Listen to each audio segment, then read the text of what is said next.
चलिए सवालों को ही करते। ये करवा दिया था ना स्वतंत्रता की कोटि वगैरह।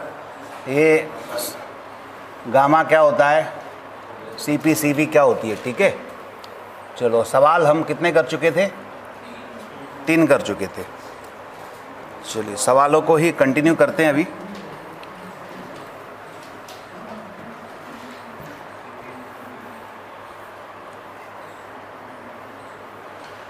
और चौथा सवाल है,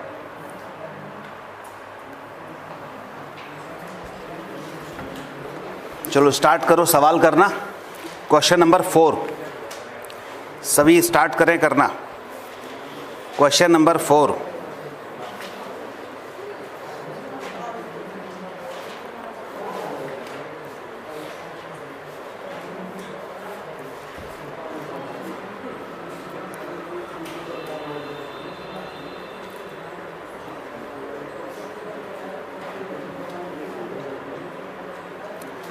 एक ऊष्मागतिकीय परिवर्तन में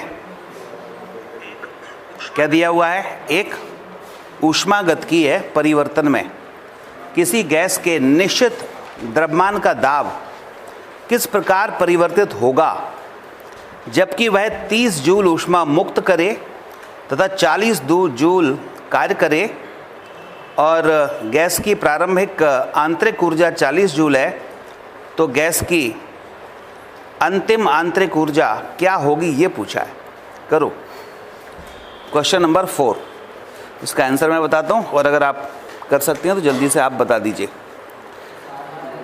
कितना आ रहा है, 60। चेक कर लेते हैं, 60 तो नहीं आ रहा।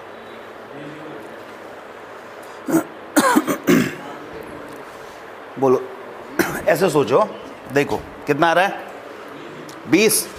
हाँ 20 ठीक है।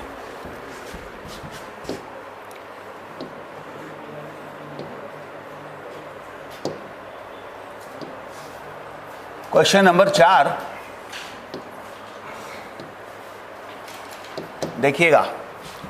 एक ऊष्मागतिकीय परिवर्तन में किसी गैस के निश्चित द्रव्यमान का दाब किस प्रकार परिवर्तित होगा जबकि, मतलब द्रव्यमान का दाब इस प्रकार परिवर्तित होगा जबकि 30 जूल ऊष्मा मुक्त करे। तो ऊष्मा मुक्त हो रही है तो इसका मतलब dq क्या होगा, माइनस का 30 जूल होगा, तथा 10 जूल कार्य करे। तो ये है कार्य W कार्य करे। अब यहाँ से ये पता नहीं चल रहा कि ये गैस पर हो रहा है या गैस द्वारा हो रहा है। तो ऐसा सोचो, ऊष्मा जब देते हैं अपन तो गैस प्रसारित होती है, तो यानी गैस द्वारा कार्य होता है। यहाँ तो ऊष्मा रिलीज हो रही है तो वो कंप्रेस हो रही होगी। तो इसका मतलब माइनस का 30 जूल, माइनस का 10 जूल कार्य किया जा रहा होगा। गैस की प्रारंभिक ऊर्जा UI 40 जूल है और आपको अंतिम निकालनी है। ऐसे कर सकते हैं सिंपल। तो अब फॉर्मूला लगा लीजिए, dq equal to du plus dw, अर्थात -30 बराबर du, uf माइनस ui यानी कि 40, dw है माइनस का कितना, 10। सॉल्व कर लो, ये 50 हो गया, 50 minus 30 20, uf equal two plus का 20 जूल। तो अंतिम आंतरिक ऊर्जा रही होगी प्लस 20 जूल, ठीक है। यस, निशा आरुषि 5 इसका आ गया था। अगला प्रश्न देखते हैं, क्वेश्चन नंबर 6 देखते हैं। और क्वेश्चन नंबर 6 में, अच्छा 5 देखते हैं। 5 में एक ऊष्मागतिकीय परिवर्तन में 400 जूल ऊष्मा देने पर गैस पर कार्य किया गया 100 जूल है, तो गैस की आंतरिक ऊर्जा कितनी है। चलो इसको चेक करते हैं। क्वेश्चन नंबर 5,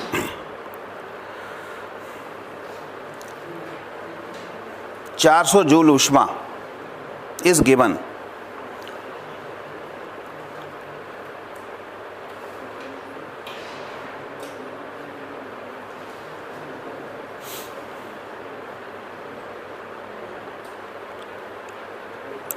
आंतरिक ऊर्जा में परिवर्तन।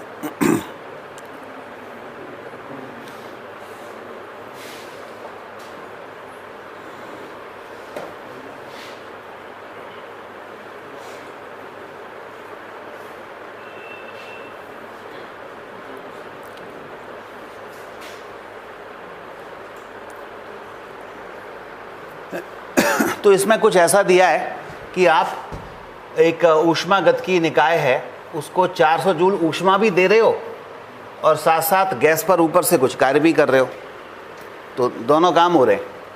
तो आंतरिक ऊर्जा में परिवर्तन कितना हो जाएगा ये पूछा है।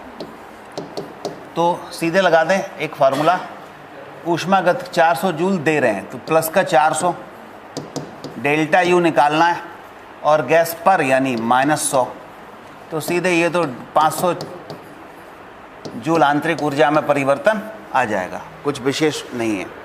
ठीक है, यानी आप ऊर्जा भी दे रहे हैं, ऊर्जा देने पर सामान्यतः प्रसार होता है, लेकिन जब वो फ्री छोड़ दें तो कांस्टेंट प्रेशर पर कहाँ तो पॉजिटिव ही लिखा है 400। कार्य सामान्यतः हमने कहा है कि अगर फ्री छोड़ दें तो फिर ऊपर की तरफ पिस्टन जाएगा, लेकिन इसमें ये कह रहे हैं कि ऊपर से भी कार्य कर रहे हैं, दो काम कर रहे हैं, ऊर्जा भी दे रहे हैं और ऊपर से पिस्टन को हम नीचे भी ला रहे हैं। तो जो ऊर्जा दे रहे हैं वो भी क्या करेगी, आंतरिक ऊर्जा बढ़ाएगी, और ऊपर से जो कार्य कर रहे हैं वो भी आंतरिक ऊर्जा बढ़ाएगा, इसलिए 500 जूल ऊर्जा हो गई, बढ़ गई ना ऊर्जा। देखो नहीं तो 400 का ही कुछ भाग होती है आंतरिक ऊर्जा, यहाँ पर क्या हो रही है, आंतरिक ऊर्जा जो ऊर्जा दे रहे हैं उससे भी बढ़ गई। तो यानी बाहर से जो कार्य कर रहे हैं वो भी आंतरिक ऊर्जा बढ़ाएगा उसकी, अदरवाइज हमेशा आंतरिक ऊर्जा इससे तो कमी आएगी, क्योंकि कुछ भाग तो कार्य करने में खर्च हो जाएगा। क्वेश्चन नंबर 6 पर आ जाओ। 2 लीटर आयतन एक वायुमंडलीय दाब पर किसी गैस को 300 जूल ऊष्मा देने पर आयतन 2.5 लीटर हो जाता है। एक वायुमंडलीय दाब, प्रेशर दिया है 180 m, ठीक है। आयतन में परिवर्तन डेल्टा V 2.5 - 2L यानी 0.5 लीटर, 0.5 लीटर अंतर लेते हैं ना, और लीटर को बदल दो मीटर क्यूब में, कितना आ जाएगा 10⁻³ 1 मीटर क्यूब में 1000 लीटर होते हैं, तो 10⁻³ कर देंगे तो मीटर क्यूब आ गया। अब आ जाओ, गैस की आंतरिक ऊर्जा क्या होगी, DU पूछा है, और एक वायुमंडलीय दाब की बात कर रहा है, 300 जूल ऊष्मा दी गई है, तो DQ बराबर +300। सिंपल फॉर्मूले पर आधारित है ये, और यही ऊष्मागतिकी का प्रथम नियम लग जाएगा, DQ = DU + DW।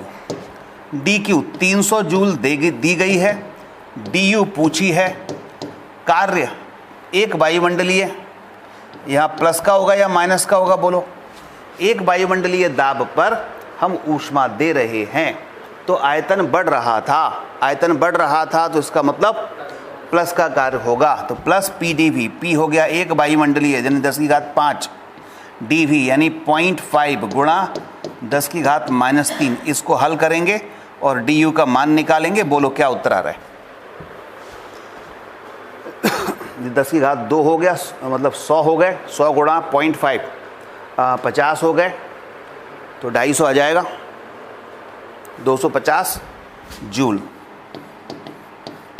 250 जूल आंतरिक ऊर्जा में परिवर्तन होना चाहिए। ठीक है, सभी का आ रहा है 250।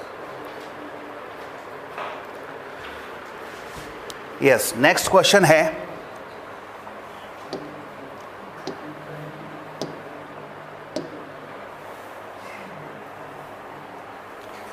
क्वेश्चन 7। 20 ग्राम की कांच की एक गेंद, M बराबर है 20 ग्राम, कांच की एक गेंद 30 मीटर ऊंचाई से गिरती है।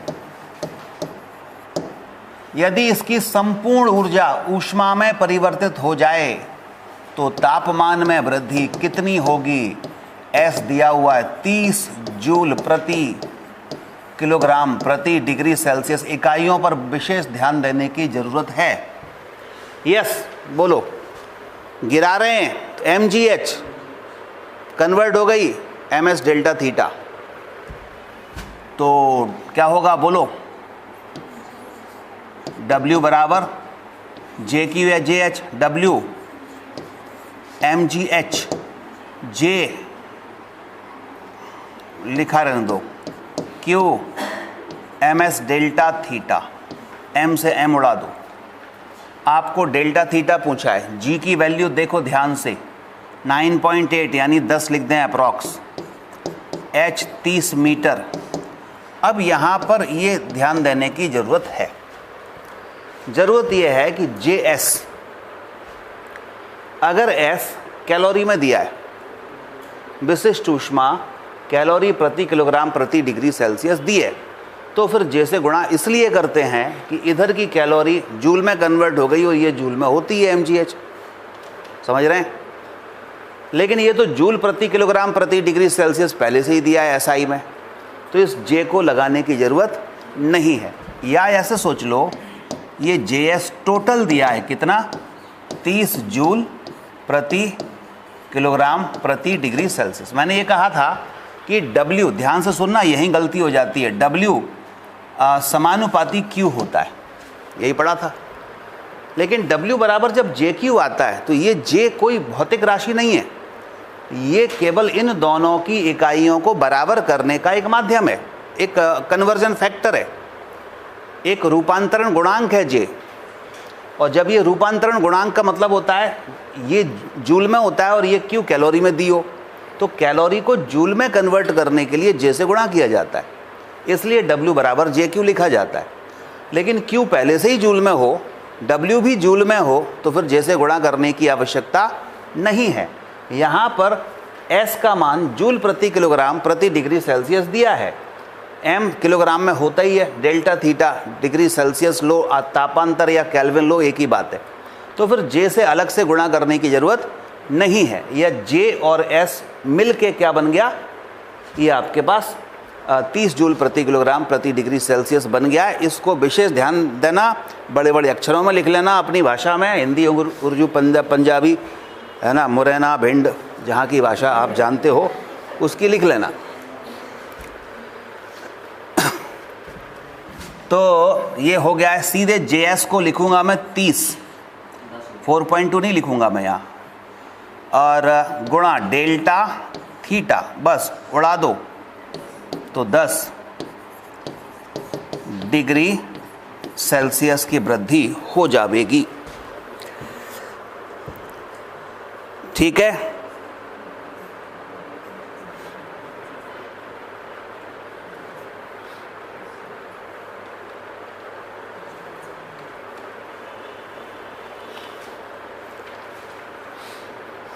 याद रखना, अगर इसको हम जूल में ले रहे हैं विशिष्ट ऊष्मा, तो J की जगह पर 1 लिख दो या J हटा दो, ठीक है, J की जगह 1 लिख दो। जूल में ले रहे हैं तो, कैलोरी में ले रहे हैं तो फिर J की वैल्यू 4.2 लिखना पड़ेगी। तो यहाँ लिख लो, मैं ही लिखवा देता हूँ कि यदि विशिष्ट ऊष्मा जूल प्रति किलोग्राम प्रति डिग्री सेल्सियस है तो J बराबर 1 लिखेंगे। यदि विशिष्ट ऊष्मा जूल को लाल कलर से अंडरलाइन कर लो, यदि विशिष्ट ऊष्मा जूल प्रति किलोग्राम प्रति डिग्री सेल्सियस है तो J बराबर 1 लिखेंगे, ठीक है। और यदि कैलोरी प्रति किलोग्राम प्रति डिग्री सेल्सियस है, और यदि कैलोरी प्रति किलोग्राम प्रति डिग्री सेल्सियस है तो J बराबर 4.2 लिखेंगे।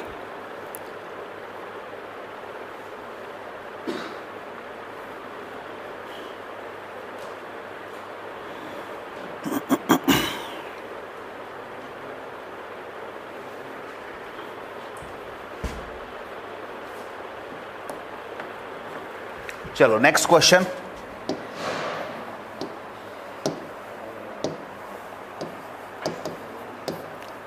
क्वेश्चन 8 है, गैस के लिए यदि किसी गैस के लिए यदि R बटे CV बराबर 0.67, तो ये गैस कौन सी होगी? मोनोएटॉमिक। चल चेक कर लेते हैं। R बराबर क्या होता है? CP माइनस CV बटे CV बराबर 0.67, CP बटे CV, ये तो गामा हो गया, और माइनस 1 हो जाएगा। CP बटे CV माइनस 1 भाग दे देंगे इसको 1.67। तो आप देख रहे हैं CP बाय CV गामा होता है, ये 1 इधर चला गया, तो आप ये 0.67 था, तो ये 1 पॉइंट कितना बन गया? 1.67। और 1.67 किसके लिए होता है?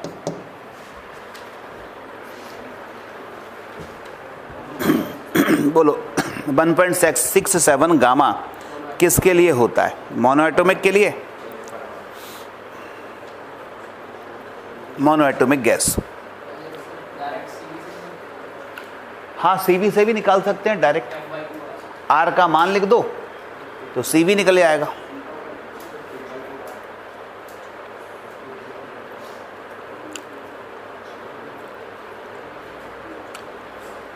Next, monoatomic gas. Next question number 9। ये तो हो गया मोनो।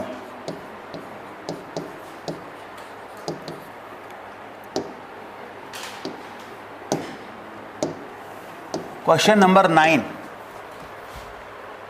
ऑक्सीजन के लिए CP, गैस दी है ऑक्सीजन, CP बराबर है 29.5 इकाइयों पर ध्यान दीजिए, जूल प्रति मोल पर डिग्री सेल्सियस। CV दिया है 21.2 जूल प्रति मोल पर डिग्री सेल्सियस। तब 1 मोल के लिए, म्यू बराबर 1 मोल के लिए ऑक्सीजन के तापमान में वृद्धि डेल्टा थीटा बराबर 1 डिग्री सेल्सियस करने पर उसकी आंतरिक ऊर्जा में परिवर्तन डेल्टा यू कितना होगा यदि उसका आयतन नियत हो? चलो बताओ।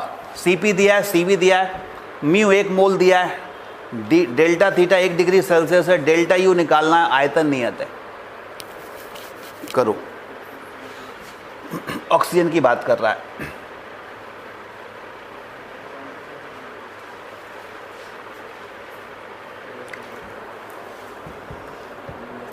यस, क्या आंसर आएगा? सभी लोग बताएं। ऑनलाइन जो देख रहे हैं जल्दी से आंसर लिखें।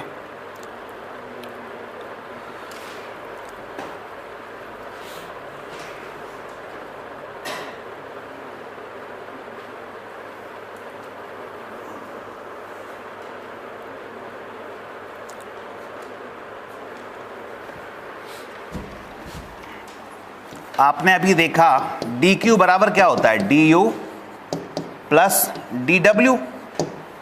इसी का यूज कर रहे हैं अभी तक। अच्छा, DQ लिखा रहने दो। कांस्टेंट वॉल्यूम की बात कर रहे हैं तो DQV बराबर DU, क्योंकि DW तो कांस्टेंट वॉल्यूम पर क्या होता है? 0। नियत आयतन पर V 0 होता है, ये सबको पता है। तो DW 0 हो गया, V 0 भी नियत है तो। अच्छा, DQV बराबर DU। अब DQV DU के बराबर है, यही तो पूछा है। तो बताओ ये DU किसके बराबर होती है? Mu CV delta T। ये हमने पढ़ा था, ध्यान आया? बोलो। याद करना, रिकॉल होना जरूरी है, चीज़ें याद आना जरूरी है, ठीक है। म्यू CV DT, म्यू का मान कितना? 1 मोल। CV का मान कितना? CV 21.2 और डेल्टा थीटा 1 डिग्री सेल्सियस। बस यही उत्तर हो गया, 21.2 जूल, क्योंकि सब जूल में दिए थे। 21.2 जूल। ठीक है, बिल्कुल सही है आरुषि का।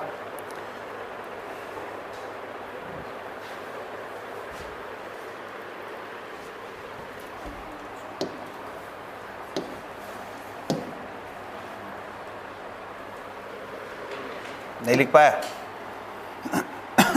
क्वेश्चन 10 पर आ जाएं।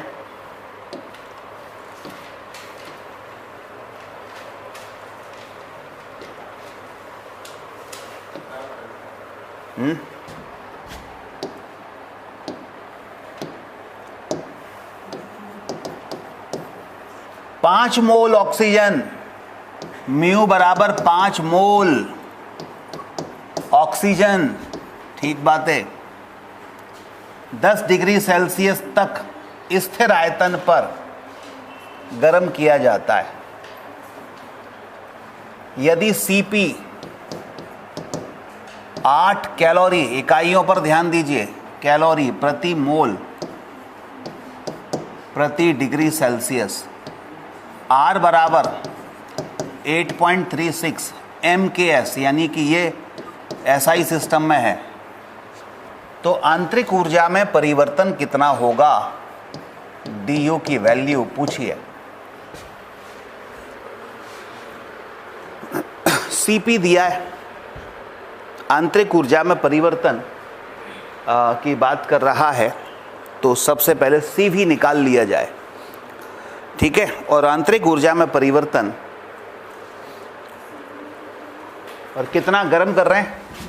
डेल्टा थीटा या डेल्टा टी कितना है? 10 डिग्री सेल्सियस तक गर्म कर रहे हैं, ठीक है। और 5 मोल गैस को स्थिर आयतन पर, आयतन यहां पर स्थिर है, ये चीजें ढूंढ लिया करो, नियत है। इसका मतलब स्थिर आयतन पर dQV बराबर क्या होती है? du, और du बराबर होता है म्यू Cv डेल्टा टी, यही होता है। आपको डेल्टा टी दिया है, Cv निकालना है, Cp गिवन है, यही है। तो एक काम करो, Cv निकाल लो पहले। Cp आपको मालूम है, Cp माइनस Cv बराबर R, ठीक है। तो Cp की वैल्यू 8 कैलोरी और Cv निकालना है, ये 8 माइनस R को इधर ले लो और Cv उधर ले लो। तो अब बताओ ये R आएगा या क्या आएगा? अगर ये कैलोरी में दिए होते हैं, आप पिछले टर्म का ध्यान दो, अगर ये कैलोरी में दिए हुए हैं तो R/J आता है, Cp माइनस Cv बराबर R/J। तो Cp माइनस Cv तो उधर चला गया, ये R/J आ गया बराबर Cv। तो कैलोरी में ही आंसर आ जाएगा। 8 माइनस R का मान कितना है? 8.36, और J का मान 4.18 बराबर Cv। तो ये कट के 2 बार कट गया, 8 माइनस 2 6, तो Cv बराबर आ गया आपके पास 6 कैलोरी प्रति मोल प्रति डिग्री सेल्सियस। तो ध्यान देना, Cp माइनस Cv बराबर R/J, R/J, अगर ये कैलोरी में है तो, ठीक है। और कैलोरी में ही दिए हुए थे, आप देखो जूल में दिए हुए हैं, जूल प्रति किलोग्राम जूल प्रति मोल प्रति डिग्री सेल्सियस या प्रति डिग्री केल्विन दिए हैं, तो ठीक है। Cp minus Cv equal to R, Cp minus Cv equal to R कब लगता है? जब ये सब जूल में हो, क्योंकि R जूल में है। और अगर Cp माइनस Cv कैलोरी में है और ये तो जूल में होता ही है, तो इसलिए भाग करना पड़ेगा J से। इस जूल को कैलोरी में कन्वर्ट करने के लिए इकाइयाँ तीनों की समान होनी चाहिए, ये ध्यान देना, यही गड़बड़ हो जाती है। अब Cv 6 आ गया, फिर तो उत्तर आई गया। देखो म्यू कितना है? 5 मोल है, Cv 6, डेल्टा टी 10 है, 300 जूल या कैलोरी? कैलोरी आंसर, ठीक है।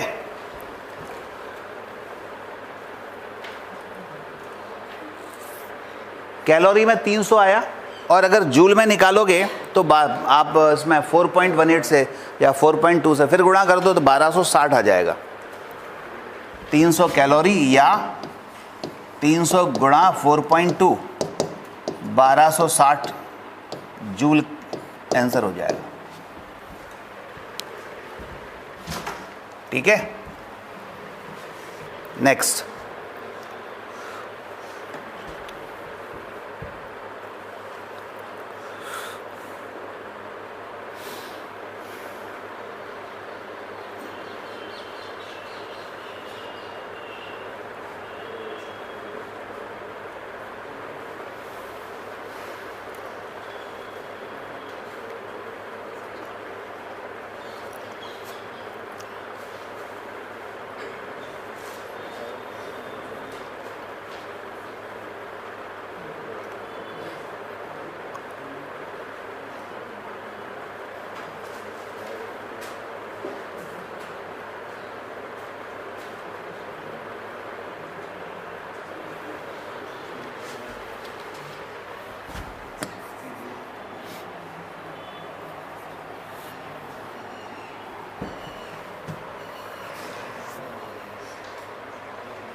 मिटा दें।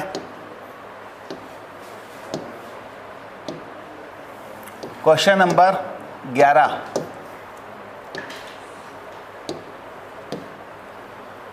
एक गोली जिसका द्रव्यमान 20 ग्राम है, m बराबर है 20 ग्राम, लक्ष्य से 100 मीटर प्रति सेकंड के वेग से टकराती है। लक्ष्य से, और यहाँ पर कोई टारगेट है और कितना वेग है उसका, गोली का 100 मीटर प्रति सेकंड वेग से टकराती है। अपनी गतिज ऊर्जा का 50% भाग तापमान 25 डिग्री सेल्सियस बढ़ाने में खर्च करती है। गतिज ऊर्जा का जो 50% है, 50% ऑफ काइनेटिक एनर्जी यूज़ होती है और टेम्परेचर बढ़ जाता है 25 डिग्री सेल्सियस, तो आंतरिक ऊर्जा में तापमान परिवर्तन के कारण आंतरिक ऊर्जा में परिवर्तन कितना होगा और विशिष्ट ऊष्मा S का मान कितना होगा, ये पूछा। चलो बताइए आप लोग, फिर मैं करता हूँ।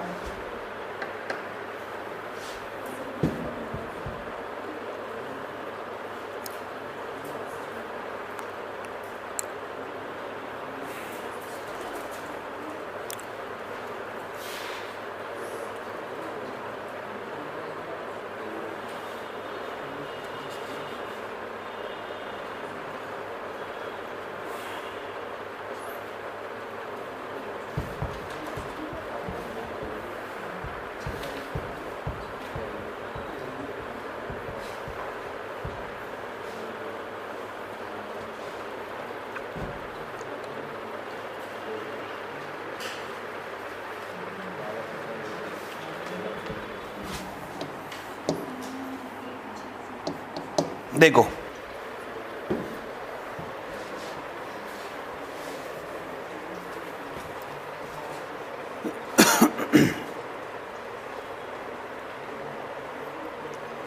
फॉर्मूला यूज कर लें, W बराबर JQ। ठीक है, W कितनी ऊर्जा खर्च हो रही है ताप बढ़ाने में, गतिज ऊर्जा का 50%, तो हाफ mv² का कितना 50%, यानी आधा ही खर्च हो रहा है, बराबर JQ ms डेल्टा थीटा। ठीक है, अब हम मान लिखते हैं, ये हो गया 1/4, m से m तो कट गया, v का मान है 100, 100 की पावर 2, j हो गया है 4.2, s निकालना है। डेल्टा थीटा कितना है बताओ, 25। इसको हल करें और s का मान निकालें, यहाँ से तो s का मान आ जाएगा, और 4.2 चूँकि हमने लिख दिया है तो मतलब इधर का जूल और इधर के जूल बराबर कर दिए, कैलोरी को जूल में कन्वर्ट कर ही दिया है। ठीक है, बताओ क्या आंसर आ रहा है? ऑनलाइन वाले बताएं क्या आंसर आ रहा है।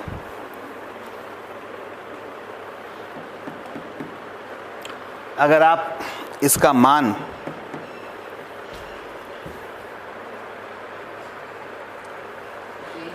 क्योंकि एस कैलोरी में था तो 4.2 कर दिया, अगर जूल में ही चाहते हैं तो फिर 4.2 की जगह 1 लिख दो और आसान हो जाएगा। ऑप्शन देख लेना किस हिसाब से दिए हैं। अगर मान लो जूल में ही चाहते हैं तो जे को 1 लिख दो तो जूल में आ जाएगा और थोड़ा आसान हो जाएगा। ये 25 से भाग दो तो 25 चौको 100 ही गए, तो 100 आ जाएगा। 100 जूल पर मोल केल्विन या डिग्री सेल्सियस। ठीक है, अच्छा अब है कि आंतरिक ऊर्जा में वृद्धि। तो आंतरिक ऊर्जा में वृद्धि, आंतरिक ऊर्जा किसका फलन है? ताप का। तो जितना ताप बढ़ गया उतनी ही आंतरिक ऊर्जा बढ़ गई होगी। और ताप किस कारण से बढ़ा है? जो गतिज ऊर्जा थी उसका 50% हमने यूज़ किया ताप बढ़ाने में। तो सीधे सीधे आंतरिक ऊर्जा के लिए हम सूत्र लगा सकते हैं, 12 mv² का 50%, बस यही निकाल लो, यही उत्तर है। करो, आंतरिक ऊर्जा में वृद्धि बराबर गतिज ऊर्जा का 50%, गतिज ऊर्जा का 50%, डेल्टा U बराबर क्या हो जाएगा? गतिज ऊर्जा का 50%, यही आंतरिक ऊर्जा बढ़ाएगा। तो 1/4, m कितना दिया है? 20 ग्राम है, 10 की घात -3, v का मान 100, 100 की पावर 2। ठीक है, 4 पंजे 20, 5 गुणा 10 की घात -3 और 10 की घात 4 जूल, 50 आ गया। ठीक है, तो डेल्टा U बराबर 50 जूल। ठीक है, 50 जूल बिल्कुल सही है। अगला प्रश्न 12वां करते हैं।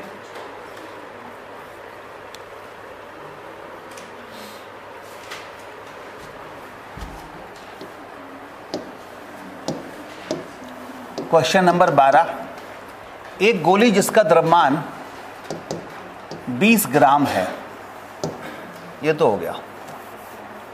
60 किलोग्राम का एक व्यक्ति है, m बराबर 60 किलोग्राम का एक व्यक्ति है, ऊर्जा प्राप्त कर रहा है कितनी?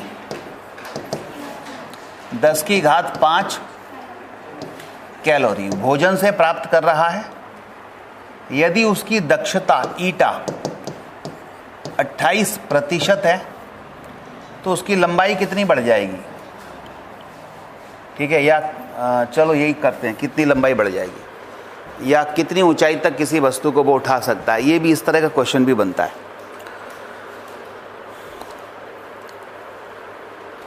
तो लंबाई कितनी बढ़ जाएगी, इसकी जगह ऐसा लिख लो कि वह एक वस्तु को, या चलो ये भी ठीक है, लंबाई कितनी बढ़ जाएगी, यहाँ से भी कर सकते हैं। ऊर्जा लेकर के उसकी लंबाई बढ़ गई, कितनी बढ़ गई? सिंपल फार्मूला कौन सा लगाओ? W बराबर JQ, यानी mgh बराबर JQ। Q को लिख देंगे हम कितना? Q तो दिया ही हुआ है 10 की घात 5। ठीक है, m कितना है? 60, G ले लो 10, H निकालना है। Q कैलोरी में दिया है इसलिए J लिखना पड़ेगा, 4.2 ले लेते हैं। और Q का मान कितना है? Q का मान है 10 की घात 5। लेकिन यहाँ पर देखो दक्षता है 28%, इसका ध्यान देना। ये तो तब लगाएंगे जब पूरी की पूरी ऊर्जा किस में खर्च हो गई? लंबाई बढ़ाने में खर्च हो गई। लेकिन दक्षता 28% है, इसका मतलब जो जितनी वो ऊर्जा लेता है उसका 28% ही यूज़ करता है। तो इसका 28% लिख दो यहाँ, 28/100। ठीक है, अब सॉल्व करेंगे तो उत्तर आ जाएगा H। mgh जो थी, नहीं यहाँ पर लिखेंगे, यहाँ नहीं, ये Q का कितना यूज़ हो रहा है? ओनली 28%। तो ये Q तो इधर है ना, इसका लेंगे 28 प्रतिशत। ठीक है, इस Q को पूरा नहीं लिखना, Q पूरे के पूरे 10⁵ नहीं लिखना है। क्यों नहीं लिखना है, बात समझ में आ गई? क्योंकि दक्षता अगर 28 है तो इसका मतलब ये जो mgh में ये ऊर्जा कन्वर्ट होगी तो कितनी, 10⁵ का 28% ही यूज़ होगी। करो, सॉल्व करो, कितना आया, 196 मीटर। ठीक है, तो h बराबर आ गया है 196 मीटर।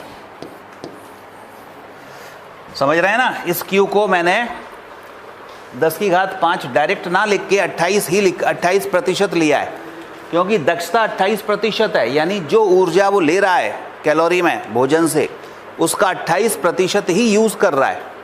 तो 10⁵ का 28% ही ऊंचाई बढ़ाने में उपयोग होगा। पहले हाइट निकाल के फिर कर लो, एक ही बात है वो तो, है ना? मतलब पूरी ऊर्जा को यूज़ कर लो तो इतनी आई, हाइट बढ़ गई, उसका कर सकते हैं। यानी पहले इतना 10⁵ कैलोरी लेके कितनी हाइट बढ़ा रहा है, और फिर उसका 28% यूज़ किया है अपन ने, ऐसे भी कर सकते। चलो अगला, नेक्स्ट प्रश्न है, क्वेश्चन नंबर 13 पर आ जाओ। एक आदर्श एक परमाणविक गैस, मोनो एटॉमिक गैस है, मोनो एटॉमिक गैस, एक परमाणविक गैस है, एक आदर्श एक परमाणविक गैस, इसका तापमान 27 डिग्री सेल्सियस है, 17 डिग्री सेल्सियस है। तो T1 हो गया 17 डिग्री सेल्सियस। इसे अचानक संपीड़ित कर दिया, इसका आयतन प्रारंभिक आयतन का V2 बराबर या V डैश बराबर V/8 हो जाता है। तब संपीड़न के पश्चात इसका ताप T2 कितना हो जाएगा, ये प्रश्न है। और इसमें लिखा है अचानक संपीड़ित किया गया है। अचानक शब्द पर ध्यान देना है, मोनो एटॉमिक गैस है। अब जब अचानक संपीड़ित किया गया है तो अभी अपन पढ़ेंगे, एक्चुअली अभी पढ़ा नहीं है, फिर भी बता देता हूँ, आप वैसे ही पढ़े लिखे तो हो ही, कि अचानक कोई प्रोसेस होती है तो वो रुद्धोष्म प्रक्रम कहलाता है। रुद्धोष्म प्रक्रम होता है। धीमे धीमे कोई प्रक्रिया होती है तो समतापी है, अचानक हो गया तो रुद्धोष्म है। अचानक में क्या होता है, ऊष्मा का आदान प्रदान होना नहीं होता, तो ये रुद्धोष्म प्रक्रम होता है। और रुद्धोष्म प्रक्रम में T और V में संबंध अगर किसी को पता हो तो बताओ। TV की पावर Γ-1 बराबर नियतांक होता है, ये रुद्धोष्म प्रक्रम में होता है। अभी पढ़ेंगे अपन, चलो ये सवाल आ गया है इसलिए बता दिया है। TV की पावर Γ-1 बराबर कितना होता है, नियतांक। अब कुछ नहीं करना, बस इसको ऐसा कर लो, T2 V2 की पावर Γ-1 बराबर T1 V1 की पावर Γ-1। ध्यान ये देना है, जब T1 T2 अलग अलग लिखेंगे, कोई ये तापांतर नहीं है, तो फिर इसमें केल्विन में लिखेंगे। और डेल्टा T होता है तो चाहे सेल्सियस में लिखो या केल्विन में लिखो, एक ही बात है। ठीक है, तो अब T2 का मान निकालना है, V2 दिया हुआ है, T1 का मान 17 डिग्री सेल्सियस है, केल्विन में कन्वर्ट करके लिखेंगे, और V1 को भी लिख दो, V2 को लिख दो आप V/8, और सॉल्व कर लो। चलो अगर आप बता सकते हैं तो बताएं, फिर मैं कर रहा हूँ। ये पूरा 95% मैंने कर दिया है, 5% रह गया है बस। अब बताओ।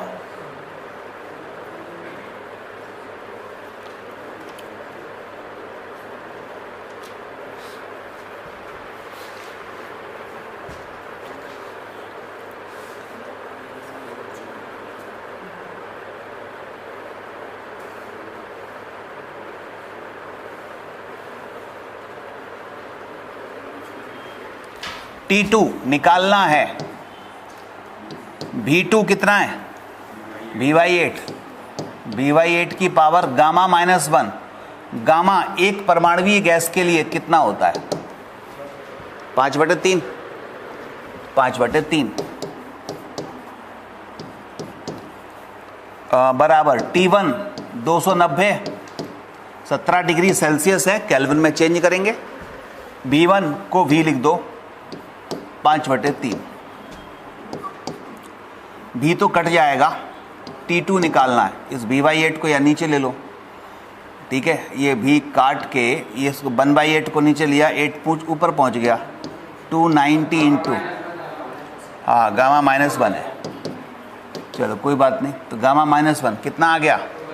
2/3 उस तरफ ले जाओ, तो ये 8 ऊपर चलेगा ना, V तो कट गया, 8 ऊपर गया, तो 8 की पावर 2/3 रह गया, 8 की पावर 2/3, 290 गुणा 8 को लिख लो 2 की पावर 3, 2/3, 3 से 3 उड़ा दो 4, तो उत्तर आ गया 290 गुणा 4। सॉल्व करो।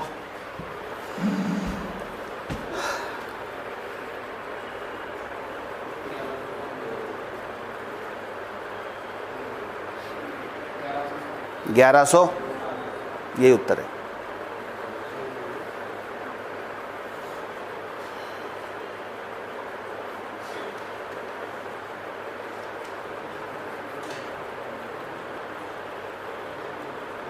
केल्विन में आ जाएगा 1160।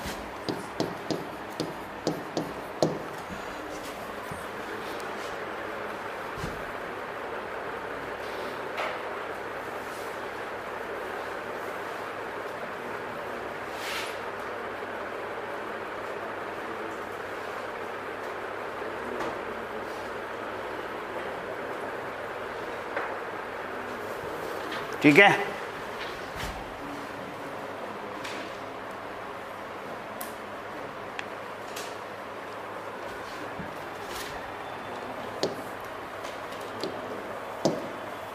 Question number 14। 100 ग्राम पानी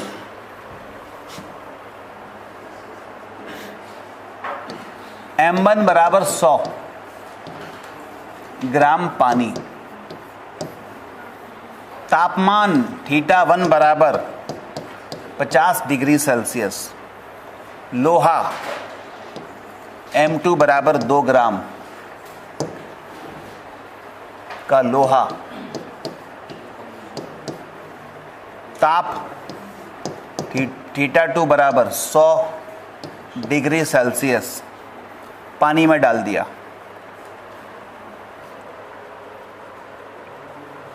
यदि S बराबर 0.2 CGS, ये लोहे की रही होगी क्योंकि पानी की तो पता है, तब मिश्रण का ताप क्या होगा?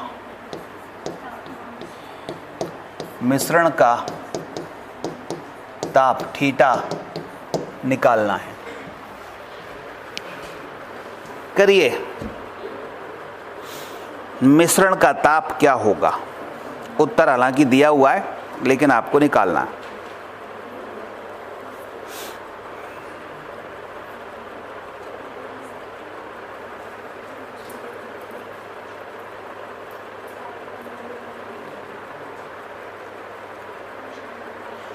इस तरह के क्वेश्चन में क्या करेंगे, सुनो। एक लिक्विड है और एक ठोस है, मिला दिया दोनों को, तो एक दूसरे में मेल्ट तो होंगे नहीं। बर्फ़ को अगर पानी में अलग अलग ताप पर अगर मिला रहे हैं तो बर्फ़ मेल्ट हो सकती है, वो कहानी अलग हो जाएगी, वो आगे बढ़ेंगे। यहाँ तो लोहा लोहा रहेगा, पानी पानी रहेगा।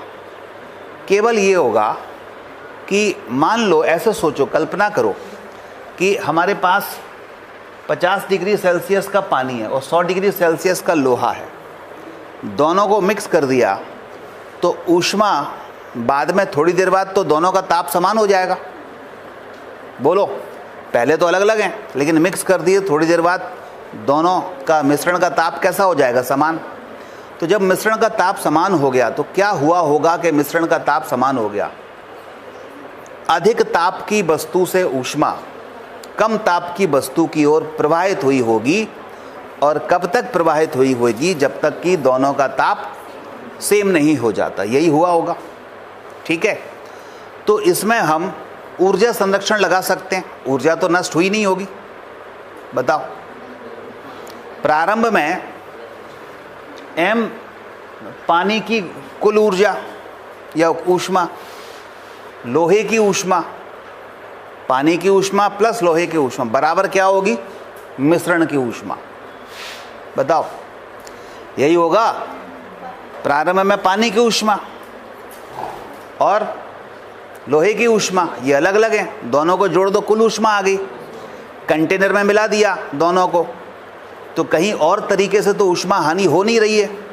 तो इसका मतलब बाद में जब दोनों का ताप समान हो जाएगा तब कुल ऊर्जा जो प्राप्त होगी किसी सूत्र से, तो वो ऊर्जा या ऊष्मा पहले की कुल ऊर्जा या ऊष्मा के बराबर होनी चाहिए। समझ गए? तो ये सिंपल सा हम सूत्र लगाएं ऊर्जा संरक्षण से। ऊर्जा संरक्षण, इसको कैलोरीमीटरी का सिद्धांत भी कहते हैं, कैलोरीमीटरी का सिद्धांत। तो प्रारंभ में कुल ऊर्जा कितनी थी? एक तो इसकी पानी की m1s1 θ1, ठीक है। लोहे की m2s2 θ2 बराबर, ताप दोनों का समान। तो अब पानी की कितनी हो गई? m1s1 θ, उसकी कितनी हो गई? m2s2 θ। ताप ही चेंज हुए हैं, बाकी m1s1 m2s2 तो चेंज हुए नहीं होंगे। बोलो थीटा कितना? कॉमन लेके m1s1 θ1 प्लस m2s2 θ2 बटे में, थीटा कॉमन ले लिया ना, तो m1s1 प्लस m2s2, ये सूत्र बन गया मिश्रण का ताप का। जब एक ठोस ऐसी वस्तु जो पानी में या द्रव में ना घुले उसको हम मिक्स करें तो मिश्रण का ताप ये होता है। अब तो मान लिख दो m1, इसको बदलने की ज़रूरत नहीं है ग्राम में, क्योंकि ऊपर नीचे है तो इकाइयाँ समान होंगी। बता दो क्या है? पानी की विशिष्ट ऊष्मा, ये CGS में दी है 0.2 CGS आयरन की, तो CGS में पानी की 1 होती है तो 1 लिखेंगे, MKS में 1000 होती है, तो सब CGS में ही ले लो। CGS में पानी की होती है, ये Fe तो S2 हो गया है, और अगर हम S1 लेंगे पानी की तो CGS में 1 होती है। करो।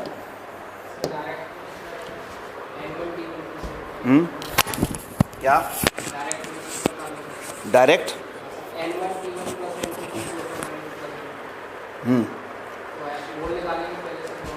करो करो, क्या आंसर आ रहा है? आप तो आंसर बताओ।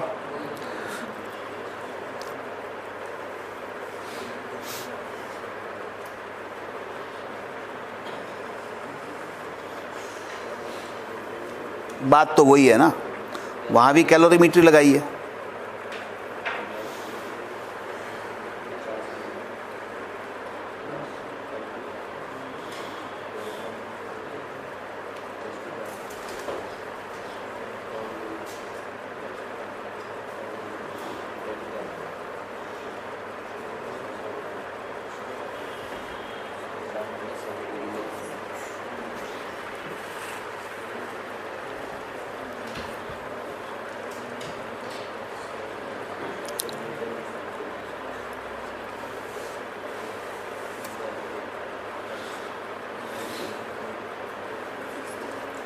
यस, कितना आ गया?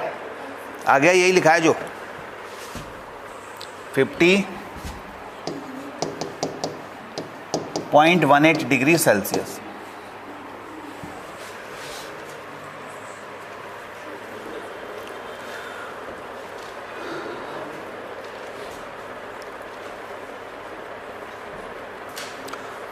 अब अगर मान लो दो आदर्श गैसें मिक्स की जाएं अलग अलग ताप पर, तो मिश्रण का ताप कैसे निकालोगे? उसमें भी यही लगा सकते हैं कि प्रारंभिक ऊर्जा होगी एक आदर्श गैस की 3/2 N1 KT1, दूसरे की होगी 3/2 N2 KT2। मिक्स कर दिया, दोनों का ताप क्या हो गया T, तो अब कितनी होगी 3/2 N1 + N2। N तो बदलेंगे नहीं, अब कुल हो गए मिक्स करने पर N1 + N2, तो 3/2 N1 + N2 KT। T मिश्रण का ताप हो गया, दोनों को बराबर कर दो, T का मान कितना आएगा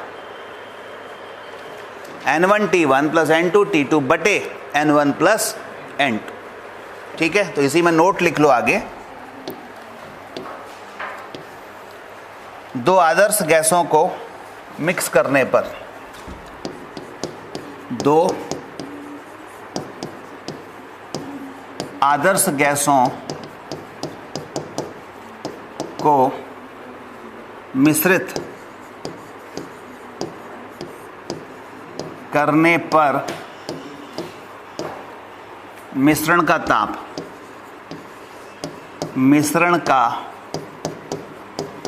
ताप T निकालना है। ठीक है, तो ऐसे करेंगे, एक की मान लीजिए ऊर्जा है U1 बराबर 3/2 N1 के T1, U2 है 3/2 N2 के T2, और मिश्रण की है U बराबर 3/2 N1 + N2 एंड KT, यही हो जाएगी। तो दोनों को बराबर कर दें, तो बराबर करोगे तो 3/2 तो कट ही रहे हैं, K और 3/2 ये कट जाएंगे। तो आप देखोगे T निकालना होगा तो T बराबर आ जाएगा N1T1 + N2T2 बटे N1 + N2। ये सूत्र लगा के हम मिश्रण का ताप निकाल सकते हैं। ठीक है ना, क्लियर हो गया सभी को? ओके।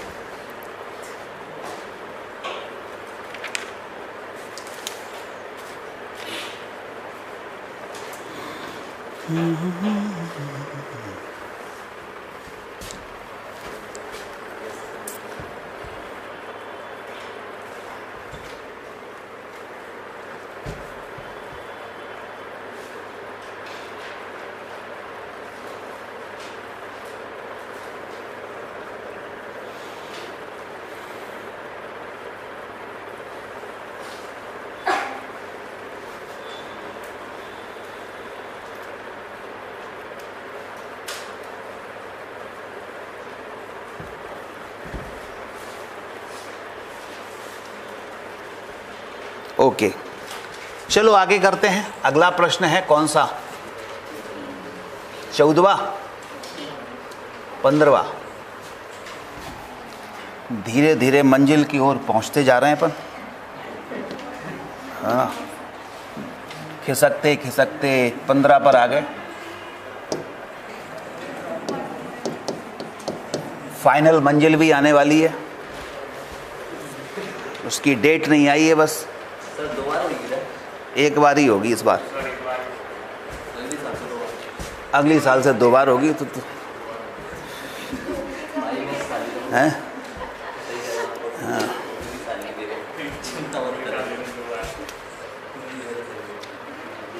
दस ग्राम पानी का ताप, पानी 10 ग्राम पानी का ताप θ1, 10 ग्राम पानी का ताप 90 डिग्री सेल्सियस है। अब 10 ग्राम बर्फ आ गई, यहाँ गड़बड़ हो गई। M2 बराबर 10 ग्राम, ये तो पानी था, और ये 10 ग्राम कितनी आ गई है, बर्फ आ गई है, और इसका ताप 0 डिग्री सेल्सियस है।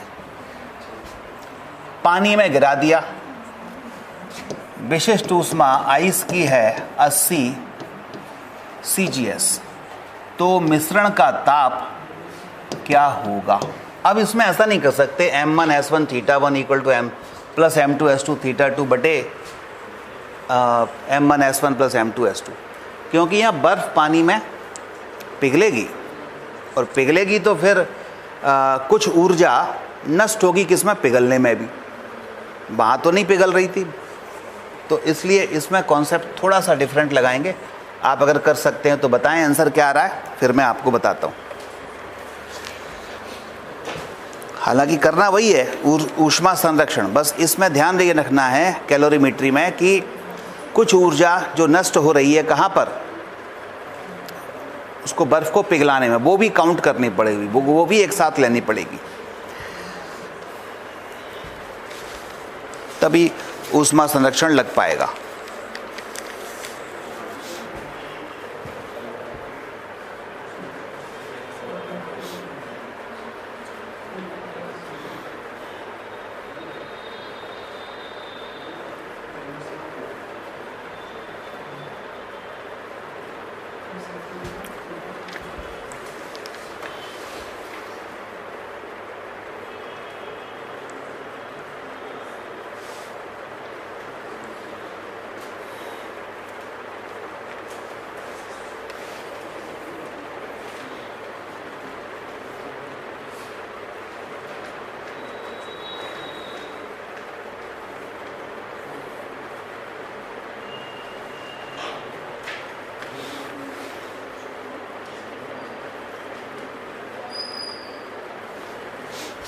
बताओ क्या आ रहा है? 5 डिग्री सेल्सियस 5 आ रहा है।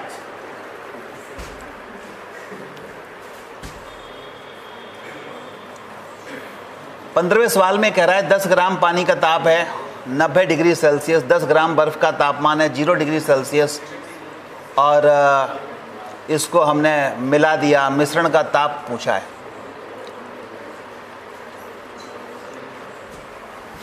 दो तरीके हैं इसको करने के।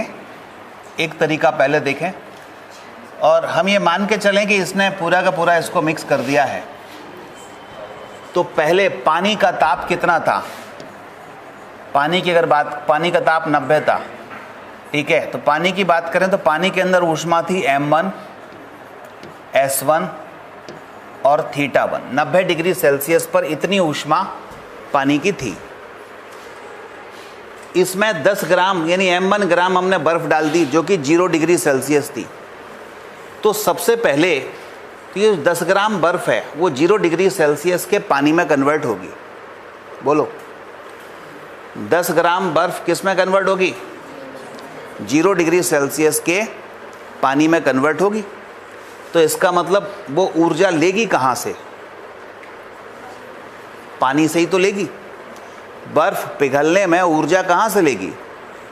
इससे लेगी जो पानी के अंदर m1 s1 θ1 ऊर्जा है। तो ऊष्मा लेगी, तो पिघलने में कुल ऊष्मा ले ली है, तो जितनी ले ली है वो माइनस कर देंगे। तो माइनस m1 तो अभी भी कितना है? 10 ही है, तो m2 कर देता हूँ यहाँ, हालांकि 10 ही है, और इंटू s2 इंटू यहाँ पर θ2 यहाँ। अच्छा, पिघल रही है तो s2 लगाने की जरूरत नहीं है, m2l लगेगा। अवस्था परिवर्तन हो रही है तो m2l लगेगा, ठीक है। बराबर पिघल गई मान लो। अब पिघलने के बाद इसका ताप कॉमन हो जाएगा, कुछ बढ़ेगा ताप।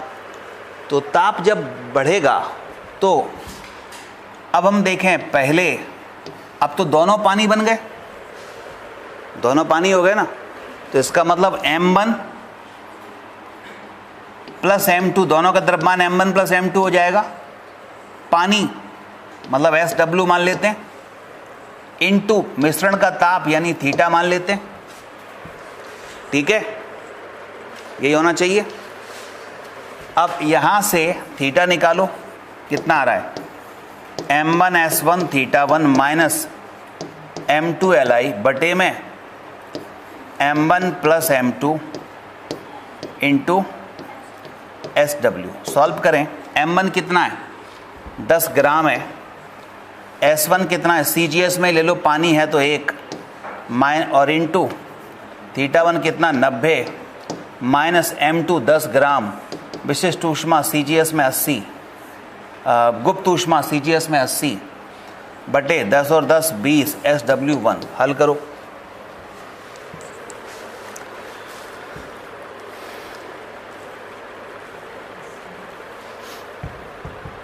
कितना आया?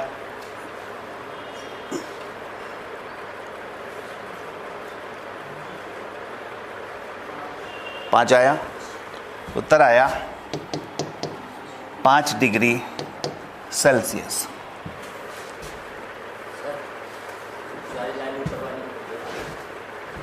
M1S1 θ1 अगर लोहा भर डाल देते तो लोहा का ताप ज़्यादा था तो वो भी ऊष्मा को जिसमें कंट्रीब्यूट करता और ये भी कंट्रीब्यूट करता तो ताप बढ़ जाता। लेकिन यहाँ पर 0 डिग्री सेल्सियस की बर्फ़ डाली है तो वो ऊष्मा देगी नहीं, उल्टा ऊष्मा लेगी। तो वो कहाँ से लेगी? जो 90 डिग्री सेल्सियस का पानी है 10 ग्राम का, उससे ऊष्मा लेगी। तो प्रारंभ में कुल ऊष्मा कितनी होगी? इतनी नहीं होगी, इतने से मैं इतनी, क्योंकि हमने ये बोल दिया है कि ये दोनों पानी हैं। ये कैलोरीमीटर तब लगाया, इधर भी पानी इधर भी पानी। इधर पानी कब बनाएंगे? जब ये तो पानी था, ये पानी की ऊष्मा थी, इसमें से ये बर्फ़ पानी में बदल गया तो कितनी ऊष्मा बर्फ़ ने ली? इसमें से M2Li ली। अवस्था परिवर्तन में ऊष्मा कितनी होती है? ml। तो इसमें से उसने M2L ले लिया। तो प्रारंभ में जब पानी है तो उसका ताप कितना है, उसका कहें ऊष्मा कितनी है? इतनी है, M1S1 θ1 माइनस M2Li। अब क्या होगा जब दोनों पानी हो गए, ये भी पानी ये भी पानी, तो अब ऊष्मा का आदान प्रदान फिर से होगा ताप बढ़ाने में। पहले तो 0 पर आ गए दोनों, है ना। अब मतलब ये 0 पर आ गया, इसमें कुछ ऊष्मा अभी भी बची होगी। फिर से समझो, इसमें मान लो M1S1 θ1 ऊष्मा थी, सुनो। अब इसमें से इसको कितनी चाहिए पिघलने के लिए? M2L चाहिए। अगर हिसाब लगाएं M2 कितना है? 10 है और ये कितना है? 80 है। तो 800 चाहिए CGS ऊर्जा, इसको 800 चाहिए। इसके पास कितनी थी ज़रा सोचो? 900 थी। तो 800 में से 900 तो ये ले ले, ये 900 में से 800 तो ये ले लेगा, बचे 100। तो 100 कहाँ जाएगा? 100 जो पूरा मिश्रण हो गया उसका ताप बढ़ाएगा। ठीक है। तो हम ऐसे भी कर सकते हैं। दूसरा तरीका क्या है, उसको मैं एक और तरीका बताता हूँ आपको। हिसाब लगाने वाला तरीका भी बना सकते हैं कि हमारे पास ऐसे सोचो कि पानी था, पानी के अंदर ऊष्मा कितनी थी? Q1 मान लेते हैं, M1S1 θ1। तो ये हमने देखा 10 गुणा S कितना 1 और θ1 कितना 90, तो 900 CGS मान लेते हैं या 900 इकाई मान लेते हैं। 900 इकाई ऊष्मा पानी में है। अच्छा, बर्फ़ डाल दिया तो बर्फ़ तो ऊष्मा लेगी। तो बर्फ़ को 0 डिग्री सेल्सियस तक लाओ पहले।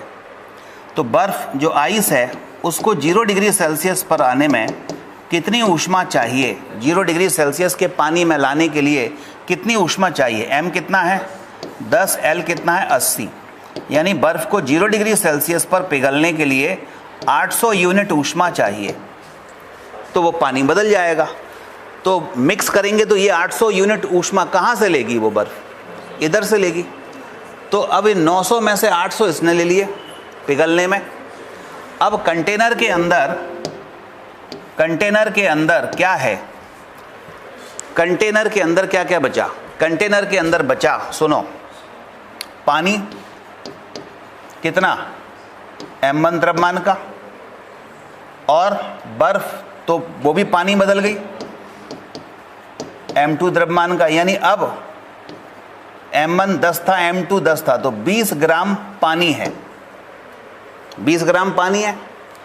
पानी की विशिष्ट ऊष्मा 1। लेकिन अभी इस सिस्टम के अंदर 100 जूल ऊष्मा, 100 यूनिट ऊष्मा बची है। ये 20 ग्राम पानी में अब 100 यूनिट ऊष्मा बची है। वो 100 यूनिट ऊष्मा क्या करेगी? इसके ताप को बढ़ाएगी। ठीक है। तो वो ताप में वृद्धि के लिए Q बराबर हम क्या कर देंगे? MS delta theta. तो Q बराबर कितनी बची? 100। M कितना? 20 कुल। S कितना? पानी है तो 1 गुणा डेल्टा थीटा निकालना है, तो 20 पंजे 100। तो डेल्टा थीटा बराबर आ गया 5। ये भी हिसाब लगाया जा सकता है, ऐसे भी कर सकते हैं, ये कर लो।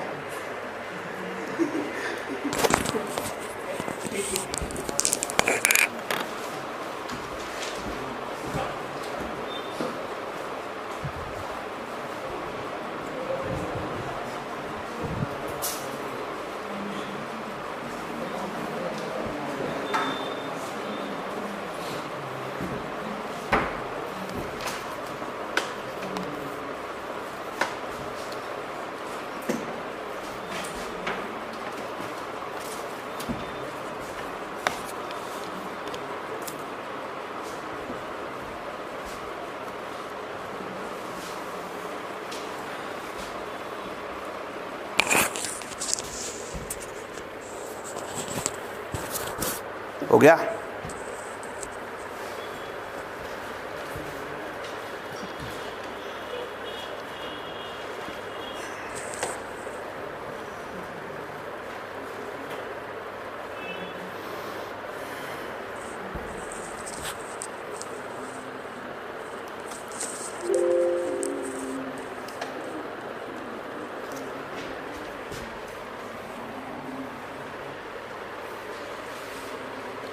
क्वेश्चन नंबर 16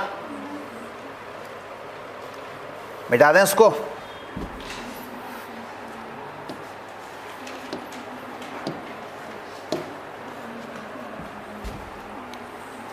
सोलह में एक परमाणुवीय गैस के 1 मोल के लिए गामा 5/3 है।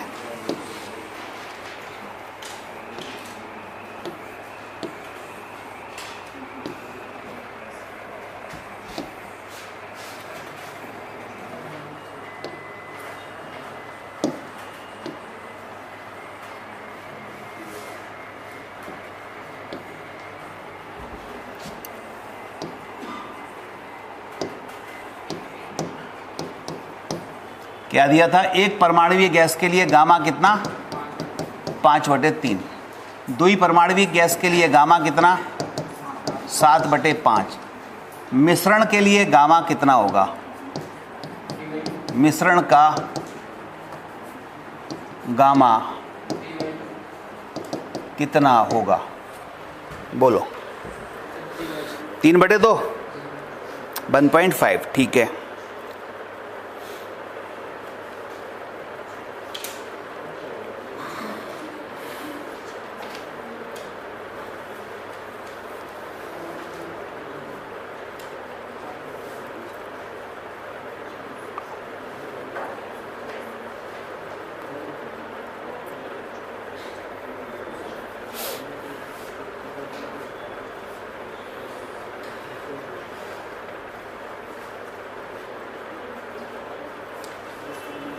क्या सूत्र लगाया इसके लिए?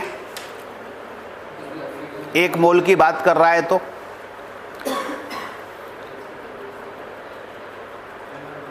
बताओ।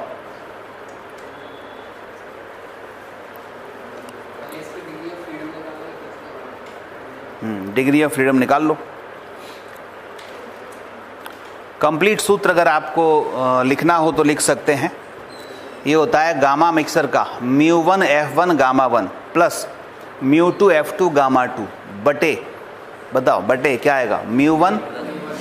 μ1 F2 plus μ2 F1, μ1 F2 plus μ2 F1। और म्यू चूंकि 1 है तो F1 प्लस F2 लिखो या F2 प्लस F1 लिखो, कोई फर्क नहीं पड़ेगा।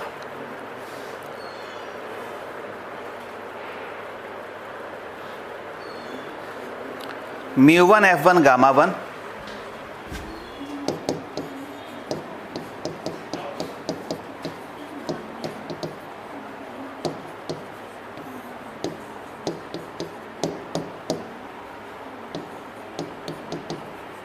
μ1 μ2 बराबर यहाँ 1 है, तो ये सीधे सीधे बन जाएगा F1 gamma 1 plus F2 gamma 2 बटे F1 प्लस F2। ठीक है। गामा 1 गामा 2 दे रखी है। मोनो एटॉमिक का आपको F1 पता है और डाई एटॉमिक का 5 लिख दो, यहाँ 3 लिख दो। और सॉल्व कर लो, ठीक है। चलो उत्तर आ जाएगा 3/2 यानी 1.5। 17वां सवाल और देखते हैं, उसके बाद यह बाकी के जो सवाल आएंगे उनमें से कुछ सवाल आगे की थ्योरी पर होंगे।